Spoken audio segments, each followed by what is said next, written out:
Take the shot or get off my range. Colonel Brent Harwick said it the way men say things when they've already decided the answer. Not a challenge, a dismissal dressed as one.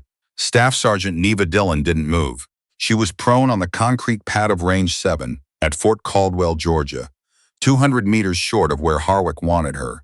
One eye behind the scope of a .338 Lapua that she'd zeroed herself at 0430 that morning before anyone else on the base was awake.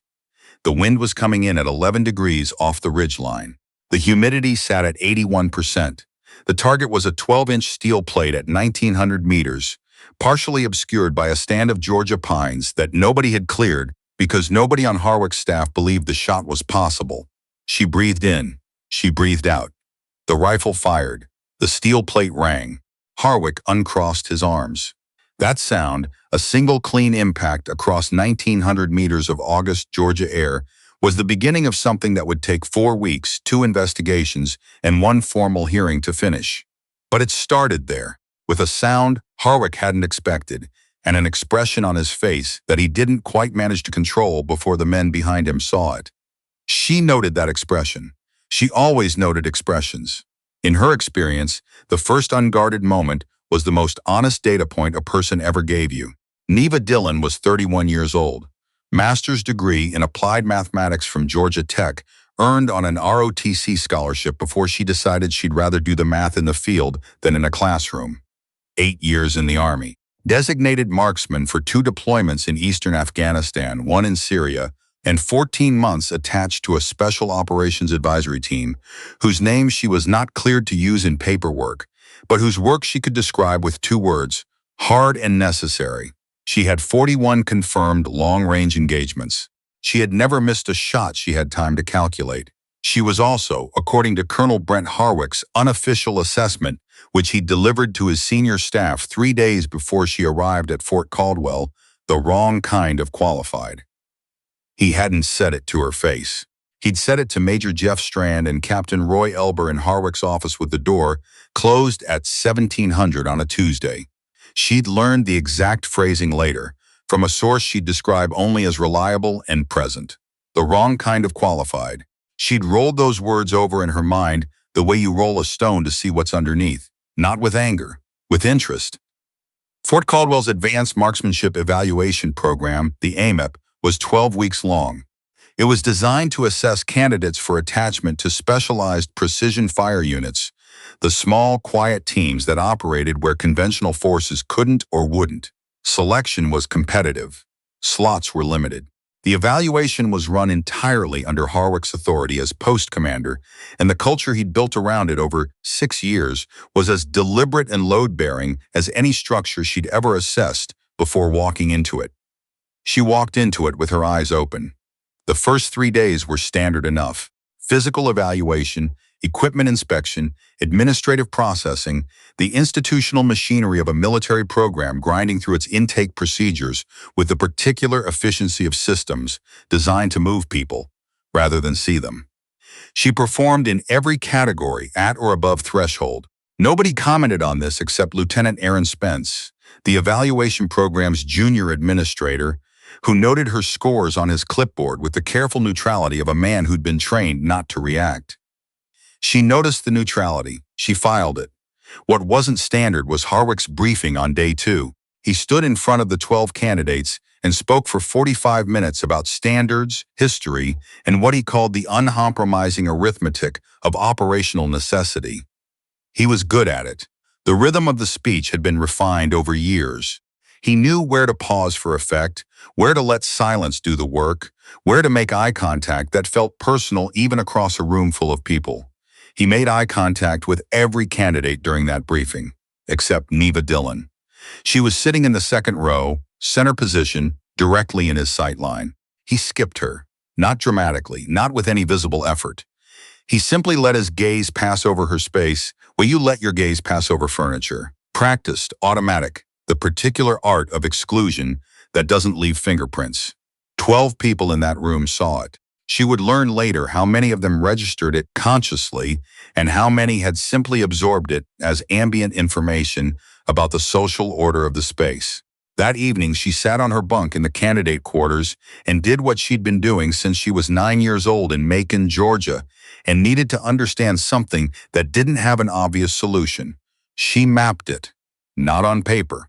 In her head, the way she mapped wind and distance and atmospheric pressure before a long-range shot.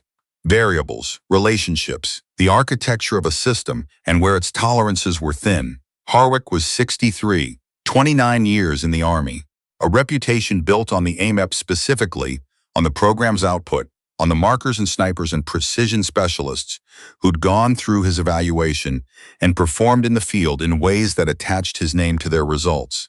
That reputation was his identity now, not just professionally, structurally, the way some people build themselves around a single conviction until the conviction and the person become indistinguishable. And what Harwick believed, what he had built 6 years of institutional culture on, was a specific and narrow definition of who belonged in a precision fire unit. She didn't fit the definition, not because of her scores, because of what her presence implied about the definition itself. She understood this the way she understood physics, not with emotion, with precision. She pressed record on the body camera clipped inside her collar, a habit from the field that she'd maintained for 8 years without thinking much about it, the same way some people always lock their car doors. Then she lay back on her bunk and looked at the ceiling and let herself feel, just for a moment, the particular weight of walking into a system that has decided your outcome before you've done anything. It was heavy. She breathed it in, she breathed it out, and then she went to sleep, because the next day started at 0430 and she was going to need her numbers. The course itself was brutal in the way that well-designed evaluation programs are brutal, not from cruelty but from compression. 12 candidates, 12 weeks of scenarios that escalated in complexity, in environmental difficulty, in the requirement to perform under compounding stress without the margin for error that training scenarios usually provide. Crosswind shooting, moving targets, unknown distance, suppressed platforms under time pressure, calculation problems with incomplete data that required candidates to commit to a solution with less information than they wanted. She was consistently in the top 2 in every category. The one who was consistently ahead of her was a staff sergeant named Cal Renner. 28, 2 deployments, fast and accurate and quietly professional in a way she found genuinely impressive. Renner didn't treat her the way most of the others did, which was to say he treated her like a person in the same program rather than a disruption to the program's expected composition. On the 4th day, during a wind reading exercise, he asked her how she'd calculated a particular hold. She told him. He thought about it for a moment and said, "That's better than what I did." Not grudgingly, just as a fact. She noted that too. The others were more complex, some openly skeptical. 2 or 3 who made no visible judgment either way. And Harwick's senior instructor, a master sergeant named Drew Colvin, who ran the daily range operations with the mechanical efficiency of a man who had given the same instructions so many times they'd become a kind of muscle memory, and who watched Dylan with an expression she could only describe as watchful waiting, like a man standing near something he expected to fall, not sure yet whether he was going to catch it or step out of the way. Harwick appeared on the range every 2 to 3 days. When he appeared, the temperature of the space changed in the way she'd noticed in other places where authority was performed rather than exercised. Men adjusted their posture. Voices shifted. The evaluation's natural pace bent slightly toward whatever Harwick seemed to be watching. What he was watching, she understood by the end of the first week, was her failures. Not in the sense of hoping for them specifically, in the sense that his assessment of the range events consistently tracked her results separately from the others. When Renner turned in a strong performance, Harwick nodded once and moved on. When she turned in the same performance or better, Harwick looked at his clipboard and said something to Colvin, low enough that she couldn't hear it from the firing line. She noted the pattern. She didn't alter her performance in response to it. Altering your performance because you were being watched differently was how you let someone else's map replace your own.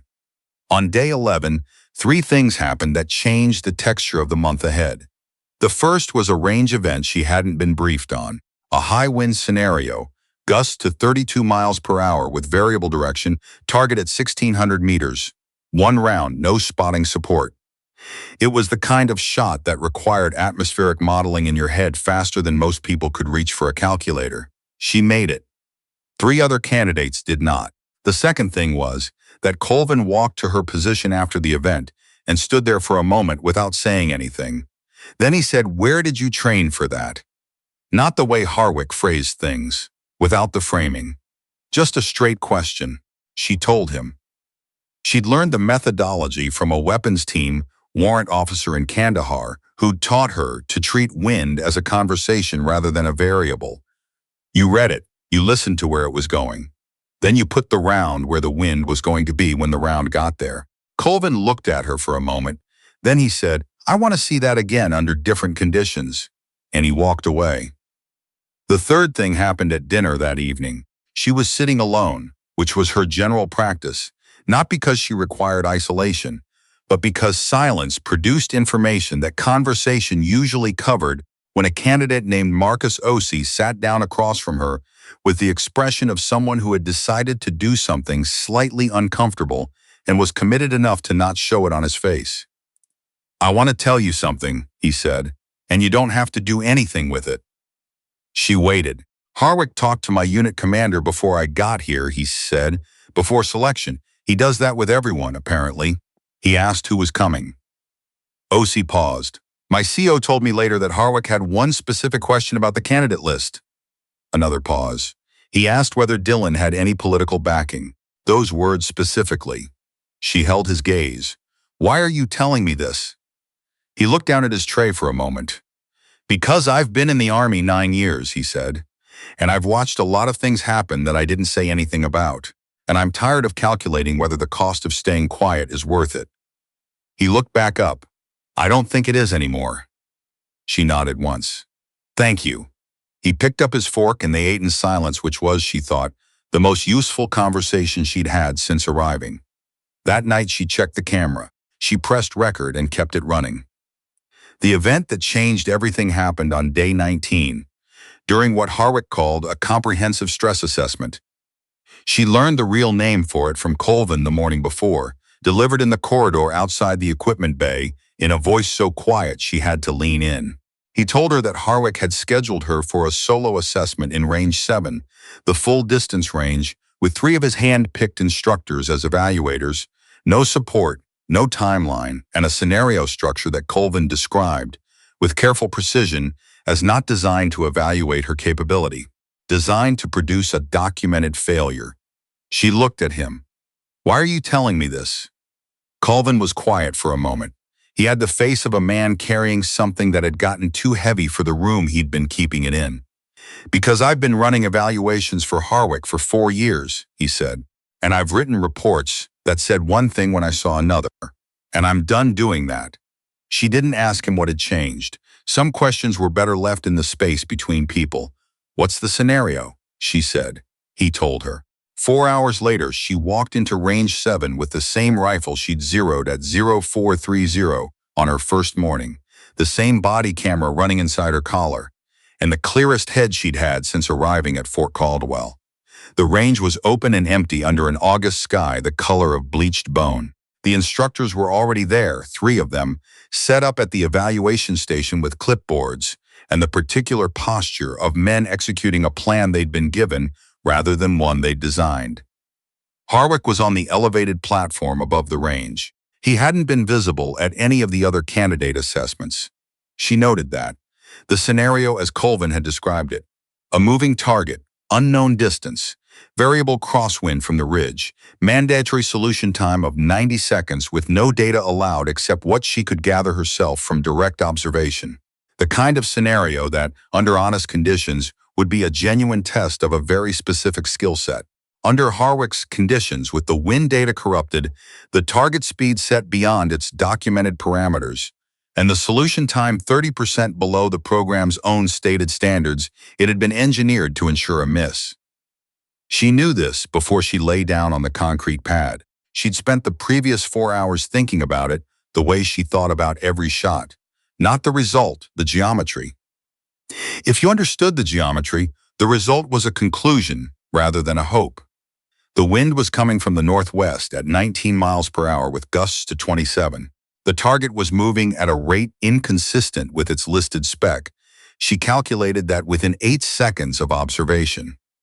The distance, which she had no rangefinder for, she determined through reticle measurement and reference points she'd mapped visually during her first week on the range. It was approximately 1,700 meters, not the 1,500 in the brief. She had 90 seconds. She used 88. The steel target rang. The silence on range 7 was not the silence of a crowd. It was the silence of 3 instructors who had expected something else and were processing the distance between expectation and fact. Harwick, on the platform above, did not come down. She lay on the concrete pad for a long moment after the shot, not performing recovery, just letting the physics of it settle. Then she rose, cleared the weapon, and walked to the evaluation station. The chief instructor, a warrant officer named Saul Birch, looked at her for a moment with an expression she recognized from Colvin's face, the expression of a man deciding something. He looked down at his clipboard. Then he looked back up and said, in a voice that was carefully professional and absolutely deliberate, "I need to note that the target distance was measured post-event at 1,700 meters, not 1,500, and that the wind speed at impact was consistent with northwest gusting, not the listed scenario conditions." He paused. "I'm noting that discrepancy in the evaluation record." Harwick's voice came from the platform above. "Mr. Birch, sir, that notation is not required under evaluation protocol." Birch held his clipboard. He looked at his 2 co-evaluators. Then he said, clearly enough for the camera inside her collar to capture every word, "I believe it is required under evaluation protocol, sir. When observed conditions differ materially from documented scenario parameters, evaluator notation is standard practice. I'll be including it." The silence that followed was the loudest thing that had happened on Range 7 in the 4 weeks she'd been at Fort Caldwell. Harwick came down from the platform 3 minutes later.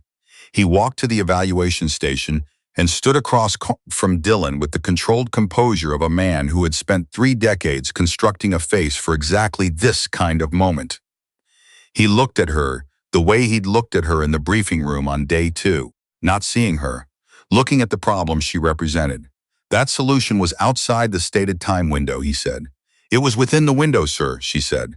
"Not combative, just accurate." He looked at Birch. Birch's expression was the wall of a man who had already made his choice and was not going to change it in the next 10 seconds or the next 10 years. Harwick looked back at her. "You'll return to quarters. Assessment pending review." She said, "Understood, sir." She picked up her rifle and walked off the range. What she didn't know, walking back across the gravel toward the candidate building, was that O.C. had been watching from the equipment bay doorway, and that Renner had been on the adjacent range and had heard the shot and the silence, and that Colvin, who had been standing near the tree line with his hands in his pockets, had watched the entire event with an expression that was, by his own account later, the expression of a man watching a decision he'd been postponing arrive. That evening, Colvin knocked on her door at 2000. He came in without ceremony and sat on the floor because there was no second chair, which reminded her of rooms she'd been in before where the conversation was real enough that furniture didn't matter. "Birch filed his notation," he said. "Harwick is going to challenge it." She waited. "He's also going to convene a performance review board. His authority as post commander. He can do it within 48 hours under the program charter." Colvin looked at her. "The board would consist of 3 officers, 2 of whom Harwick selects. The outcome is not going to be an evaluation of what happened today on Range 7. The outcome has already been decided. What's the purpose of telling me this?" Colvin exhaled slowly. "Because I have 4 years of records," he said. "Written evaluations, range logs, performance documentation, and across those 4 years, there are 11 candidates who went through a version of what you went through today.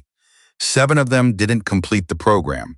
The documentation in every case says they voluntarily withdrew or failed threshold evaluation." He stopped. "That's not what the range logs show." She looked at him for a long moment. "You kept the range logs. I kept the range logs," he said, "because I'm a data man, and because I didn't know for a long time whether what I was seeing was pattern or coincidence, and then I knew. He paused. I just didn't know what to do with knowing. She reached up to her collar and showed him the edge of the body camera. Colvin looked at it. Something shifted in his face, a particular quality of recognition, the expression of a person who has just understood that the thing they were carrying had somewhere to go. Range 7, he said. Today. From the moment I walked through the gate, she said. He was quiet for a long time, then he said, I know someone at the Inspector General's office. Someone I trust. How fast can you reach them? Tonight, he said. Then we need to move before the board convenes. He nodded and stood up. At the door, he paused and looked back at her with the expression of a man who'd done something hard and was checking whether it felt the way he thought it would. You're not what he said you were, he told her. Before you got here, what he told his staff. I know, she said. The wrong kind of qualified, he said. That's the phrase he used. She held his gaze. He was right that I was the wrong kind, she said. Wrong kind for the program he built. Right kind for the program that should exist. Colvin thought about that. Then he left. What happened in the next 6 hours was the kind of movement that institutions are specifically designed to prevent and specifically vulnerable to when the conditions are correct. Colvin contacted his IG connection. Birch, reached by Colvin at 21:45, confirmed his notation and offered a written statement without being asked. O.C., who had spent the evening deciding something, produced a recording of his own. A voice memo he'd made immediately after his dinner's conversation with Dylan on day 11, detailing the exchange with his CO about Harwick's pre-selection inquiry. And Renner, who had heard the shot on Range 7 and spent the rest of the afternoon thinking about it, came to Dylan's door at 2300 with his own performance logs. Paper copies, meticulously maintained, covering every range event since his arrival. He handed them over and said, I've been here longer than you. I've seen 3 candidates exit this program in the last 6 months. The official documentation doesn't match what I observed. He paused. I didn't say anything then. He didn't offer an explanation for that. He didn't need to. I'm saying something now. She took the logs and thanked him, and he left, and she sat on her bunk in the dark base housing building and thought about the specific quality of the moment she was in. Not a victory. Not yet. Something more precise than that. A convergence. Separate people in separate rooms who had been watching the same thing from different angles, carrying their observations in separate silences, and finding each other in a single night. At 0200, her IG contact relayed through Colvin asked one question, is there documentation? Video from today's range event, she said. Range logs spanning 4 years. Written evaluations, voice recordings, personnel statements from 4 current candidates and 1 senior evaluator. A pause on the line. Don't let any of that documentation leave a secure location. We're sending someone in the morning. She said understood. And then she lay down on her bunk and slept for 3 hours because her body needed it, and because everything that could be set in motion had been set in motion, and the next thing was not something she could accelerate by staying awake. The investigator arrived at 0900, a lean, unhurried woman named Special Agent Patricia Rourke, from the IG's Criminal Investigation Command, who walked through the front gate of Fort Caldwell with the confidence of someone who had entered compromised institutions before and knew exactly how much time she had before the institution's defensive reflexes engaged. She went to Colvin first, then Birch, then she came to Dylan. Show me the footage, she said before anything else. Unframed, before your account. Dylan unclipped the body camera and transferred the files. Rourke watched Range 7 in silence. Then she watched it again. Then she said, quietly, how much of the other material does the camera capture? Everything from the corridor conversation with Colvin at 0715 yesterday, Dylan said, and selected footage from previous days when I had specific reason to anticipate relevant events. Rourke looked at her. And the prior days? I've been running this camera in the field for 8 years, Dylan said. Habit. I reviewed footage on day 4 and began selecting systematically after that. Rourke was quiet for a moment. Walk me through what you selected and why. They talked for 2 hours. Dylan was precise and chronological and careful to distinguish between what she'd directly observed and what she'd inferred, because the quality of a statement lay in its honesty about its own edges. When she finished, Rourke set her notebook down and looked at her for a long moment with the first fully human expression she'd shown. "I've done this work for 13 years, Rourke said. Documentation cases, institutional misconduct. The thing that usually determines outcome isn't the severity of what happened. It's whether the record is coherent enough to survive a legal challenge from someone with institutional resources." She paused. "Your record is the most coherent I've seen in recent memory, and I want you to understand what that means for the next several weeks." "It means Harwick fights it," Dillon said. "He fights it with everything he has," Rourke confirmed. 29 years of decorated service, character witnesses, command-level support, institutional inertia. This will not be clean or fast." Dillon nodded. "I'm a long-range shooter," she said. "I know how to be patient." Something moved through Rourke's expression that wasn't quite a smile. "Go rest. We have significant work ahead." Harwick's response came at 1400, not through official channels, not through Rourke or the IG process. It came through the program's administrative officer, a captain who knocked on Dillon's door and delivered, with visible discomfort, a written memorandum from Harwick expressing his deep concern about the premature and extralegal engagement with Inspector General Resources and inviting her to a direct conversation to resolve any misunderstandings regarding evaluation protocol.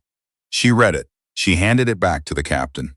"I'll be consulting with IG counsel before any direct communication with Colonel Harwick," she said. "Please convey that." The captain looked relieved not to have to do more than deliver and receive. He left. Renner found her in the corridor 20 minutes later. "He called 3 of us in this morning," Renner said, "separately." Before Rourke arrived, his voice was careful and even. "He told each of us that participating in any informal complaint process would be noted in our program evaluations." She looked at him. "He said that directly?" "Directly," Renner said. "In his office with the door closed and no witnesses except whoever he thought we were." "Did he know about Rourke?" "No," Renner said. "He found out at about 10:30 when Rourke walked through his building to reach Colvin's office." She thought about Harwick in his office at 10:30, learning that the thing he'd expected to manage quietly had already moved past the point of quiet management. She thought about the particular quality of that moment for a man whose entire operating model depended on controlling the information environment. "His access to the evaluation documentation system has been flagged," she said. "Rourke told me at noon." Renner absorbed this. "Then he's trying to manage the narrative from the outside." "He's doing what people do when the door they built closes on them," she said. "He's looking for a window." There weren't any. The second major movement of the day came at 1600, when Colvin produced his 4-year range log archive in a format that Rourke's team described. Later, as unexpectedly comprehensive, the logs documented not just performance data, but Colvin's personal notations, dates, candidate names, discrepancies between official evaluations and observed results, and in 11 cases, explicit notations that a candidate's documented exit reason did not match Colvin's direct observation.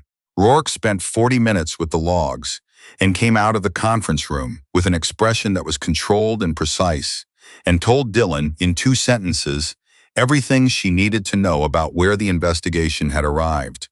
"The logs establish a pattern that predates your arrival by 4 years. We're expanding the scope of the investigation." At 1800, Harwick requested to meet with Rourke directly. The meeting lasted 93 minutes. Dillon knew the duration because OC timed it and reported back, because they had fallen into the particular rhythm of people who have committed to something and are now tracking its momentum together with the focus of people who understand that momentum requires maintenance. What happened in those 93 minutes, Dillon learned in fragments. Rourke was professional, methodical, and gave nothing away.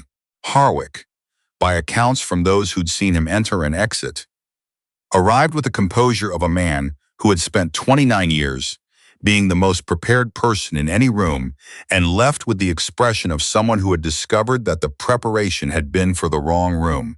Rourke had played the Range 7 footage.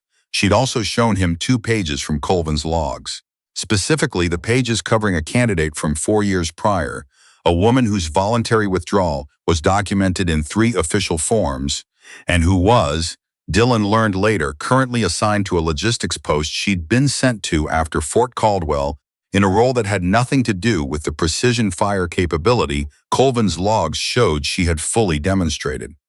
Harwick had reportedly offered 3 explanations for the discrepancy. All 3 had been dismantled by Rourke before he finished delivering them. He had not, Dillon was told, said anything after the 3rd explanation fell apart. The suspension came at 2100, not 24 hours. 6. Colvin told her in the corridor outside the medical station where she'd gone to have the bruising on her shoulder from a range pad assessed. He came around the corner moving faster than his habitual measured pace and said, "It's done." She stood still and let that information settle. "He's suspended pending investigation," Colvin said. "Access revoked. The program is under interim command from the Regional Evaluation Directorate. They're sending a colonel from Fort Benning who's been briefed. How's he taking it?" Colvin was quiet for a moment.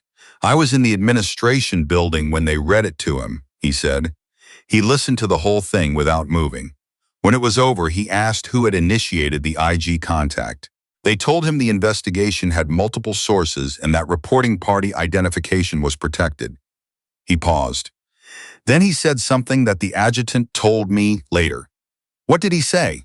Colvin looked at her. "He said, I built the best precision program in the Army. The numbers don't lie." She thought about that.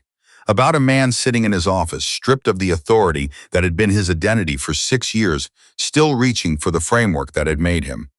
"The numbers were never the problem," she said. "The selection was." Colvin nodded. He knew that. 3 days later, after the formal preliminary findings had been transmitted to Army Command, 2 additional things happened that nobody outside a small group knew about until much later. The first was a phone call. One of the 11 candidates whose documented exit from the AMEP didn't match Colvin's logs, a woman named Staff Sergeant Gloria Tesch, currently on her 3rd year at a duty station in Germany, received a call from an IG investigator. Tesch had never filed a complaint. She'd accepted the documentation of her exit as the official account because she had no evidence to the contrary and no reason to believe anyone would be interested in a different version.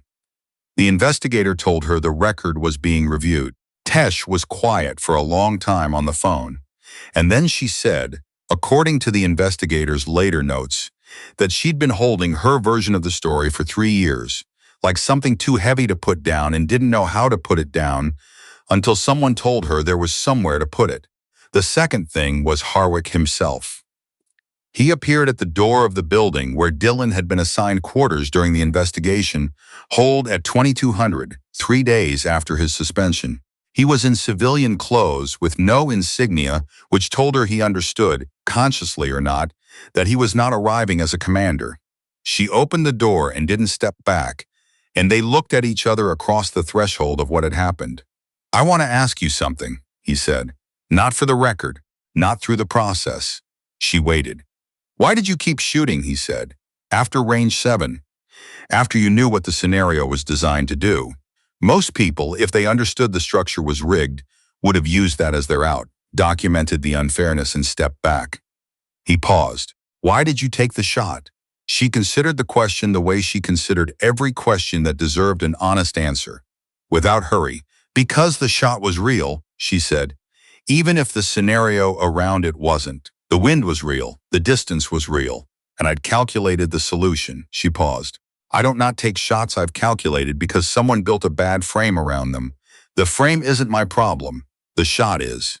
He was quiet for a long time. In the silence, she could hear the Georgia night, the particular sound of a southern summer after dark, full and warm and indifferent to what was happening in doorways and offices and formal investigation files. "I was wrong about what this program should select for," he finally said. It came out quietly, with the quality of something that had been argued with internally for some time and had finally lost. "Not about the standards. The standards are real. I was wrong about who could meet them." She looked at him. "You had 11 candidates before me who met them," she said. "The logs are clear." He didn't look away from that. He took it the way a person takes something they've earned. I know, he said. That's what you have to answer for, she said, not the definition of qualified. The 11 people.